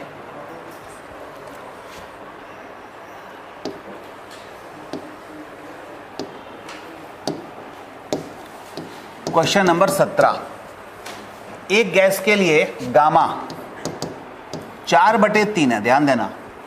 यदि स्थिर दाब पर, दाब P बराबर स्थिर है,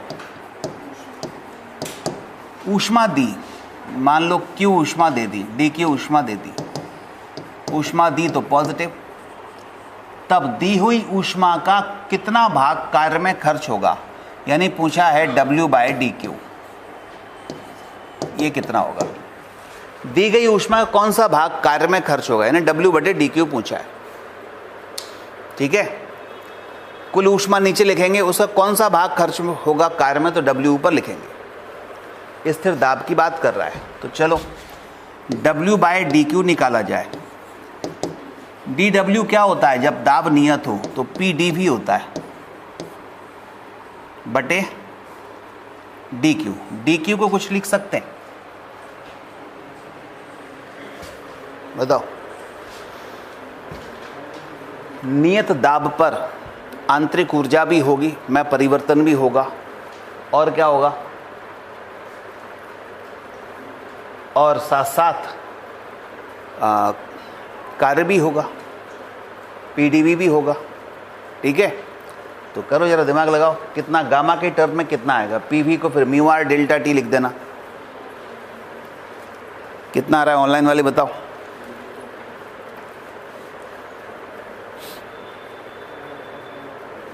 और ये नियत दाब पर है, डायरेक्ट भी लिख सकती हो, नियत दाब पर होती है म्यू Cp dt, ध्यान है ना।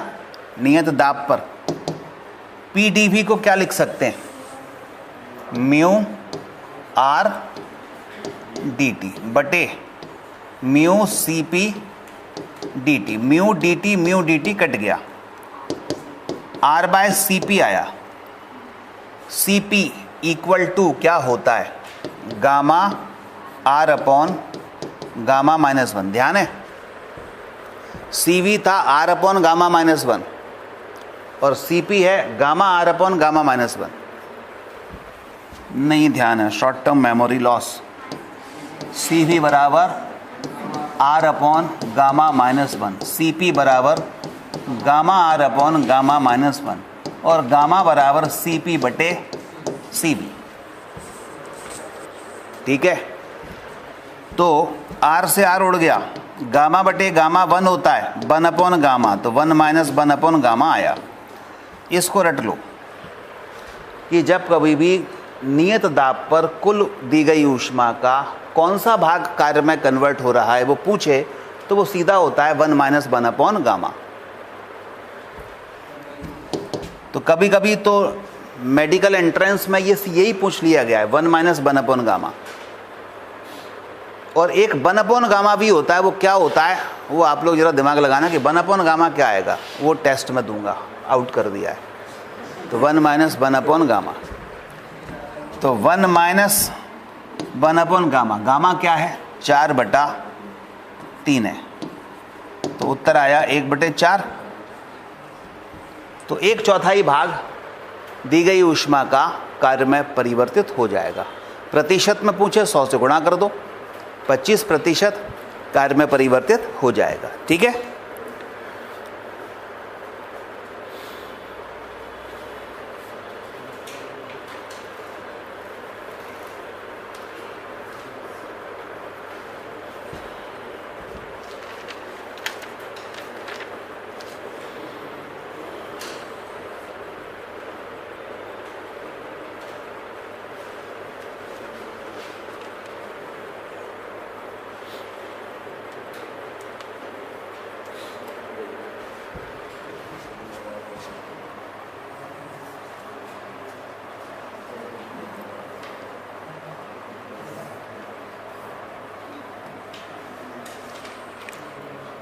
अभी 40-42 सवाल हैं, अभी तो 1 वीक और लगेगा इसमें, और ये क्वेश्चन भी हैं। चलो ओपन करते हैं कुछ थ्योरी इसकी।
देखो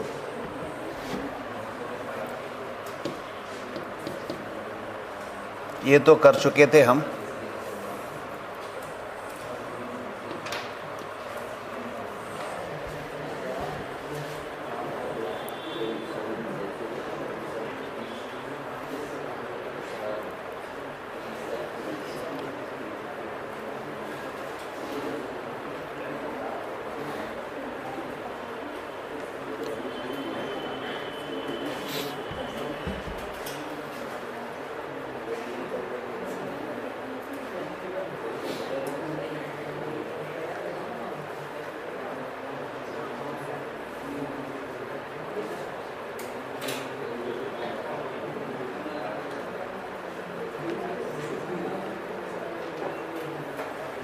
चलो ऊष्मागतिक प्रक्रम, इन सब की बात करते हैं। थ्योरी देख लें पहले, थोड़ा बहुत अंग्रेजी में होगा, ट्रांसलेट करते जाऊंगा।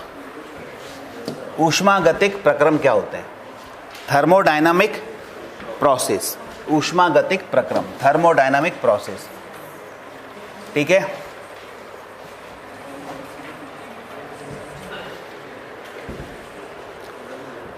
ऊष्मागतिक प्रोसेस, ऊष्मागतिक प्रक्रम एक ऐसा प्रक्रम होता है जिसमें कि जो निकाय है, ऊष्मागतिक प्रक्रम एक ऐसा प्रक्रम जिसमें जो निकाय है वो कुछ ऊष्मा का किसी प्रोसेस के थ्रू अपने अंदर चेंज करता है, ठीक है। यानी अब एक अवस्था से दूसरी अवस्था में आने में कुछ ऊर्जा में, कुछ ऊष्मा में कुछ परिवर्तन हो जाए तो हम कहेंगे कि ये कोई प्रोसेस उसने उपयोग की है, ठीक है। केवल इतना ही अपने को इसमें ध्यान रखना है। अब आ जाओ different type of thermodynamic process. विभिन्न प्रकार के ऊष्मागतिक प्रक्रम होते हैं। कौन कौन से होते हैं वो अपन देखें। थर्मोडायनामिक प्रोसेस जो हमें पढ़ने हैं, पहला होता है क्वासी स्टैटिक प्रोसेस। क्वासी यानी अत्यंत अत्यंत अत्यंत धीमा, ठीक है। क्वासी स्टैटिक, क्वासी मतलब अत्यंत धीमा, स्टैटिक मतलब बिल्कुल विरामावस्था में, यानी उसमें कोई कभी परिवर्तन दिखाई ही ना दे। जैसे मान लो आपको इधर से इधर जाना है, इस दीवार से इस दीवार की तरफ, और आप भागते हुए चले गए तो ये क्वासी नहीं हुआ। यहाँ से यहाँ जाने में आप अगर 1 करोड़ वर्ष लेते हैं, और 1 करोड़ भी छोड़ दो, हजारों करोड़ वर्ष लेते हैं इस दीवार से इस दीवार पे आने में, तो हर समय आप स्थिर ही प्रतीत होंगे, है ना। कोई भी कभी भी देखेगा तो उसको एक व्यक्ति हमेशा स्थिर ही प्रतीत होगा। तो इतने धीमे प्रोसेस को बोलते हैं क्या? Quasi static. स्टैटिक मतलब स्थिर। अंग्रेजी भी सिखा रहा हूँ, उसकी फीस नहीं ले रहा। क्वासी स्टैटिक प्रोसेस, ठीक है। अब आ जाओ दूसरा हम पढ़ेंगे कौन सा? आइसोथर्मल। आइसोथर्मल प्रोसेस मतलब इसके नाम से ही पता है, आइसो मतलब समान, थर्मल मतलब ताप, यानी समतापीय प्रक्रम। समतापीय प्रक्रम। एक और प्रक्रम पढ़ेंगे एडियाबेटिक एडियाबेटिक मतलब रुद्धोष्म प्रक्रम, रुद्धोष्म प्रक्रम। फिर हम पढ़ेंगे आइसोकोरिक, आइसो मतलब समान, कोरिक मतलब आयतन, तो ये कौन सा हो जाएगा, सम आयतनिक प्रक्रम जिसमें आयतन समान होता है। और एक पढ़ेंगे आइसोबैरिक, आइसो मतलब समान, बैरिक मतलब प्रेशर, तो ऐसा प्रक्रम जिसमें दाब समान हो, समदाबीय प्रक्रम होता है। और एक लास्ट में पढ़ेंगे साइक्लिक प्रोसेस जिसको कहेंगे हम चक्रीय प्रक्रम। तो इतने प्रक्रम अपने को पढ़ने हैं। अब इन प्रक्रमों में क्या क्या पढ़ने हैं, इन प्रक्रम ये होते क्या हैं, क्या इनमें नियत होता है, इन प्रक्रमों में किया गया कार्य क्या होता है, ठीक है, और इनमें विशिष्ट ऊष्मा कितनी होती है, और इनका कहीं कोई ग्राफ पी और वी में या टी में जो पैरामीटर्स हैं उनमें कोई ग्राफ बन रहा हो तो वो ग्राफ कैसे बनता है, ये इतनी बातें अपने को धीमे धीमे सीखनी है। तो अब स्टार्ट करते हैं अपन सबसे पहले क्वासी स्टैटिक प्रोसेस। तो क्वासी स्टैटिक प्रोसेस क्या होगा, what is quasi static process.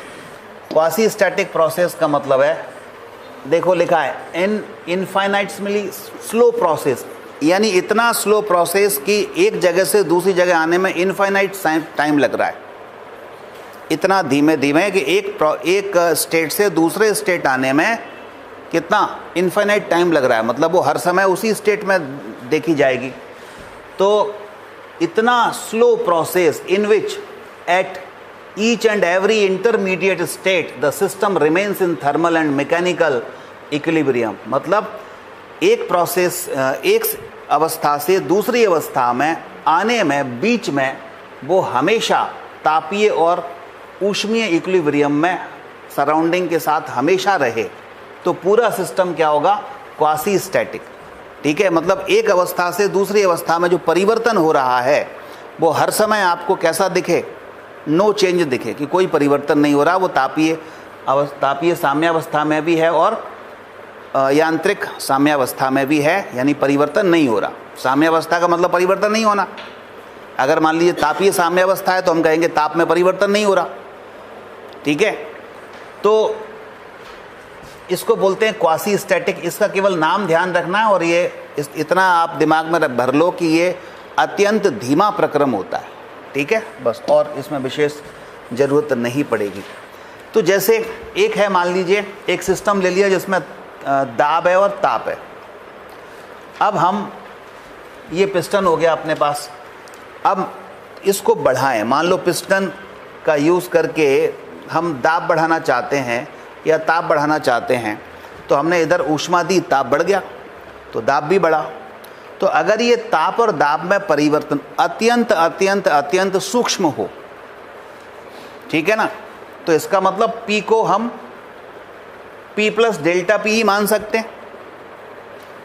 P में कितना परिवर्तन हुआ, डेल्टा P, और डेल्टा P तो अत्यंत सूक्ष्म राशि होती है ना, तो इसका मतलब ताप बढ़ाने पर दाब में परिवर्तन P प्लस डेल्टा P हुआ, और ताप कितना बढ़ाया आपने, थोड़ा सा, डेल्टा T, यानी T प्लस डेल्टा T नया ताप हो गया। लेकिन डेल्टा T इतना इतना सूक्ष्म हो कि डेल्टा T अप्रॉक्स 0 ही हो, तो फिर T को हम T प्लस डेल्टा T लिखेंगे और P को हम P प्लस डेल्टा P ही लिखेंगे। यानी परिवर्तन तो हो रहा है लेकिन परिवर्तन वो अपने को दिख नहीं रहा है। तो इसका मतलब ऐसा प्रोसेस जो होगा वो क्या होगा, क्वासी स्टैटिक प्रोसेस होगा, ठीक है। तो ये हम इसमें इतनी ही बात को ध्यान रखेंगे और कुछ विशेष बात नहीं है, तो इसको तो लिखने की ज़रूरत नहीं है। अब आ जाओ दूसरा, आइसोथर्मल, ये हमारे काम का है। तो आप क्वासी स्टैटिक में केवल 2 लाइनें लिख लो उसमें, पहले वाले में क्वासी स्टैटिक, अंग्रेजी लिख देना उसकी, तो क्वासी स्टैटिक नंबर 1, अत्यंत अत्यंत धीमा प्रक्रम, अत्यंत अत्यंत धीमा प्रक्रम, अत्यंत अत्यंत धीमा प्रक्रम, जिसमें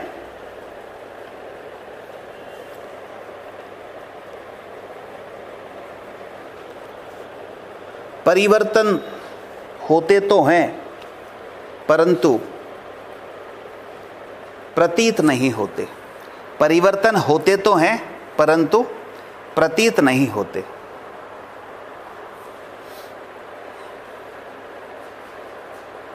चाइल्ड ग्रोथ तो जो होती है ना वो भी क्वासी स्टैटिक ही होती है।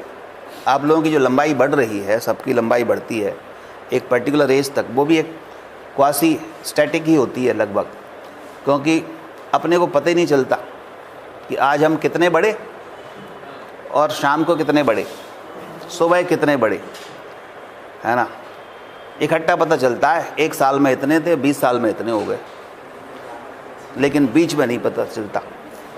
तो ये भी एक क्वासी स्टैटिक ही है, बढ़ तो रहे हैं लेकिन प्रतीत नहीं हो रहा। अब आ जाओ अगला, आइसोथर्मल। आइसोथर्मल समतापीय प्रक्रम, इसमें क्या होता है सुन लें। इसमें क्या होगा बोलो, ऐसा प्रक्रम जिसमें ताप समान हो। ऐसा प्रक्रम जिसमें क्या समान हो, ताप समान हो, टेम्परेचर समान हो। लिख लो, शॉर्ट में लिख लो, समतापीय। ऐसा प्रक्रम की जरूरत नहीं है, इसमें केवल इतना लिख दो, ताप समान हो, ताप समान। आइसोथर्मल जिसमें ताप, टेम्परेचर कांस्टेंट है, टेम्परेचर कांस्टेंट है, ताप समान हो, ठीक है।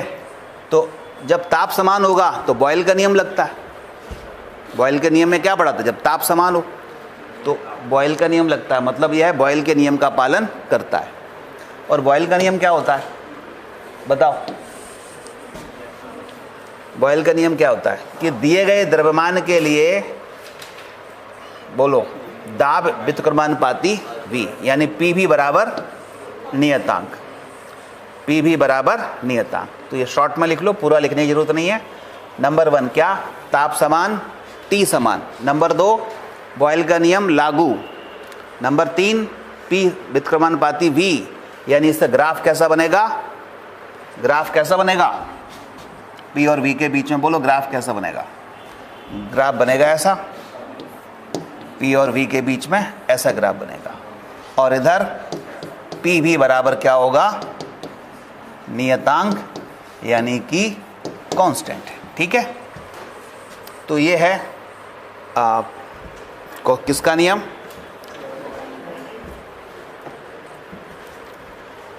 बॉयल का नियम। आइसोथर्मल प्रोसेस में चूंकि ध्यान दीजिएगा ताप समान है तो आंतरिक ऊर्जा में परिवर्तन होगा नहीं होगा, क्योंकि आंतरिक ऊर्जा ताप का फलन है। तो ध्यान रखेंगे आइसोथर्मल जब आ जाए तो ताप समान, बॉयल का नियम लागू, ये पॉइंट दिमाग में अच्छी तरह बिठा लो। और आंतरिक ऊर्जा में परिवर्तन 0, यानी du बराबर 0, ठीक है। तो यहाँ लिख लीजिएगा अगला पॉइंट, आंतरिक ऊर्जा में परिवर्तन 0, आंतरिक ऊर्जा में परिवर्तन 0। तो यह एक स्लो प्रोसेस होता है, ये भी स्लो प्रोसेस होता है, वेरी वेरी वेरी स्लो तो नहीं होता लेकिन स्लो है, ठीक है, धीमा प्रक्रम है। This is a slow process, यह धीमा प्रक्रम होता है। फिर आइसोथर्मल प्रोसेस में ऊष्मा सिस्टम और सराउंडिंग के बीच में एक्सचेंज होती है, यानी ऊष्मा इसमें एक्सचेंज होती है। अगला पॉइंट लिखो, इसमें निकाय और वातावरण के मध्य ऊष्मा का आदान प्रदान होता है। निकाय और वातावरण के मध्य ऊष्मा का आदान प्रदान होता है, तभी तो ताप नियत रहेगा। ऊष्मा का आदान प्रदान होता है, ठीक है।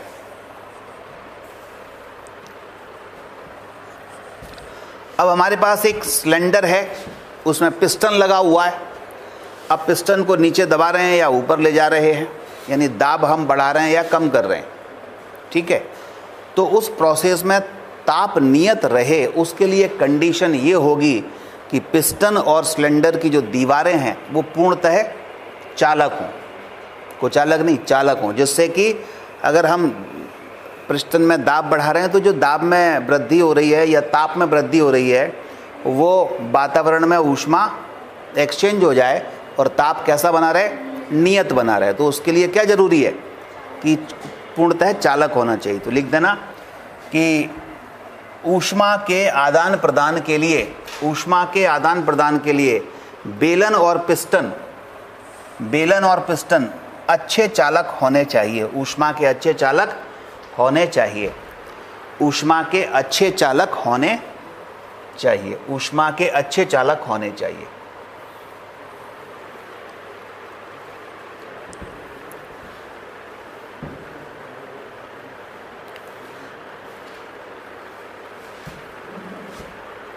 और इसमें एक समतापी प्रत्यास्था होती है। समतापी प्रत्यास्था गुणांक ये सीधे सीधे दाब के बराबर होता है। इसको हम KI या इसको ई थीटा भी कहते हैं। ई थीटा किसके बराबर होता है? दाब के। इसमें लिख लो, इसमें समतापी प्रत्यास्था, समतापी प्रत्यास्था गुणांक, समतापी प्रत्यास्था गुणांक दाब के बराबर होता है। समतापी प्रत्यास्था गुणांक किसके बराबर होता है? दाब के बराबर होता है। ठीक है,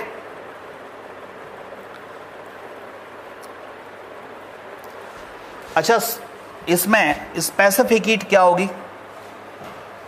विशिष्ट ऊष्मा क्या होती है? S बराबर Q upon M delta theta, ये लेते हैं। तो डेल्टा थीटा ये 0 है, बोलो ताप में परिवर्तन 0, तो समथिंग अपॉन 0 इन्फिनाइट हो गया। तो आइसोथर्मल प्रोसेस में जो विशिष्ट ऊष्मा होती है वो पदार्थ की विशिष्ट ऊष्मा अनंत होती है। समतापीय प्रक्रम में विशिष्ट ऊष्मा पदार्थ की कितनी होती है? अनंत होती है। ठीक है, विशिष्ट ऊष्मा कितनी होती है? अनंत होती है। ये हमने देखा, विशिष्ट ऊष्मा है अनंत।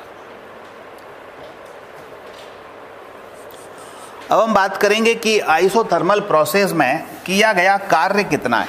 इसको और देख लेते हैं। आइसोथर्मल प्रोसेस में किया गया कार्य, तो अगर कार्य निकालें तो ये बड़ा लंबा चौड़ा डेरिवेशन है, मैं उसको फास्ट फॉरवर्ड बता देता हूँ, आप उसका अंतिम रिजल्ट याद कर लेना, डेरिवेशन कॉपी करने की ज़रूरत नहीं है। ठीक है, तो ये पिस्टन है अपने पास, इसमें हमने सिलेंडर में एक पिस्टन लगा दिया है, एक कोई आदर्श गैस भर दी है। तो ओरिजिनली ये पिस्टन यहाँ पर था, इस जगह पर था, तो आयतन इतना था। ठीक है, ओरिजिनल पिस्टन पोजीशन है। इसको ऊष्मा दी तो ये जो है पिस्टन ऊपर चला गया, तो फाइनल पोजीशन इतनी हो गई और dx क्या हो गया? इसका पिस्टन का विस्थापन हो गया और यहाँ से यहाँ तक इसका क्षेत्रफल a है। तो जैसा हमने निकाला था कि इसके आयतन में परिवर्तन इतना हुआ, तो वो हो जाएगा एरिया इंटू dx, क्षेत्रफल गुणा dx, ये इसके आयतन में परिवर्तन हुआ। कार्य के हम बहुत सारी चीज़ें अपन पढ़ भी चुके थे। देखिएगा कि अगर मुझे कार्य निकालना है तो हम इसमें 1 मोल गैस लेके चलें। 1 मोल गैस की बात करें, consider 1 mole of an ideal gas enclose in cylinder with in smooth frictionless piston. तो गैस को हमने गर्म किया, कैसे? आइसोथर्मली गर्म किया, जहाँ पर ताप क्या है?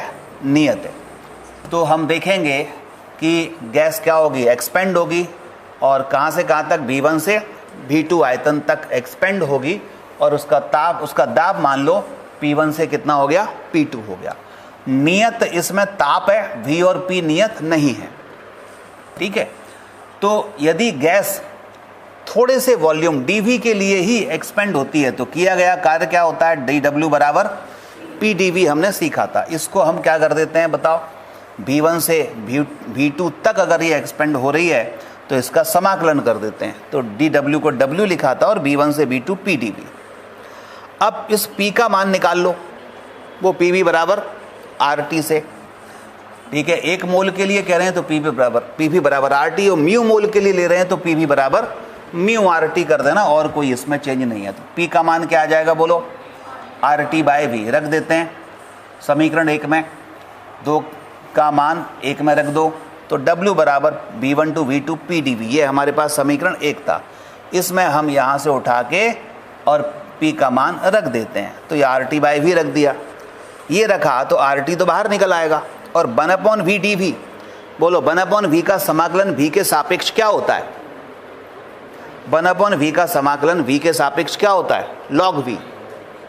1/x का होता है log x। तो ये हमने समाकलन किया समीकरण 3 का, तो ये हमारे पास ये सब RT बाहर निकाल के log V हो गया। लिमिट लगा दी V1 से V2। अब लिमिट ओपन करो, V का मान V2 माइनस V का मान V1, तो log V2 minus log V1, और log M minus log N क्या होता है? log M बटे N। तो हमने देखा log RT common, log V2 minus log V1 common ले लिया RT, और log V2 minus log V1 क्या सूत्र बन गया?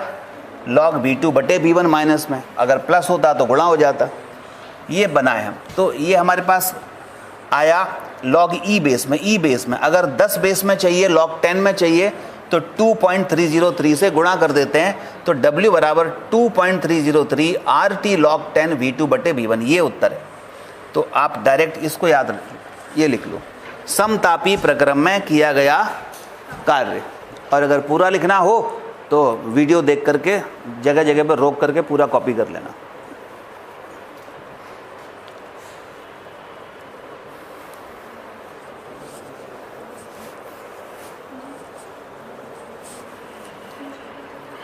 W बराबर 2.303 RT log 10 V2 बटे V1। ध्यान देना 2.303 आएगा तो log 10 आएगा, और 2.303 नहीं लगा रहे तो log e आएगा, e बेस आएगा। ठीक है, अब और क्या कर सकते हैं बोलो? V2 बटे V1 को कुछ लिख सकते हैं, P1 बटे P2 यानी दाब। तो यहाँ पर हमने देखा P1 V1 बराबर क्या होता है, P2 V2। तो यहाँ से हम V2 बटे V1 को P1 बाय P2 लिख सकते हैं, यानी W बराबर 2.303 RT log 10 P1 बटे P2 आ जाएगा। ठीक है, समझ में आ गई बात? म्यू मोल के लिए करें या एन मोल के लिए करें तो सीधे एन से गुणा कर दो, म्यू से गुणा कर दो, तो 2.303 म्यू RT या एन RT log 10 V2 बटे V1, या W बराबर 2.303 म्यू RT log 10 P1 बटा P2। ठीक है, तो यहाँ पर ये हमारा समतापी प्रक्रम कंप्लीट हुआ। आइसोथर्मल प्रोसेस में चूँकि एक्सपेंशन अगर हो रहा है, in isothermal process expansion, isothermal expansion gas absorb heat. समतापी प्रसार में क्या होता है, गैस ऊष्मा को अवशोषित करती है, इसलिए V2 का मान V1 से ज़्यादा होता है और प्रसार में कार्य कैसा होता है, धनात्मक होता है। कंप्रेशन हो, संपीड़न हो तो ऊष्मा रिलीज होती है, यानी आयतन कम हो जाएगा, V2 माइनस V1, तो कार्य नेगेटिव होगा। यह पहले से पता है इसलिए लिखने की ज़रूरत नहीं है। ठीक है, तो ये यहाँ तक कर लो आज। तो समतापी प्रक्रम हो गया। जैसे ऐसे ही हम आगे के प्रक्रम पढ़ेंगे, कितने और बचे हुए हैं, और फिर सवाल करेंगे। संडे का टेस्ट सबको पता है, ठीक है।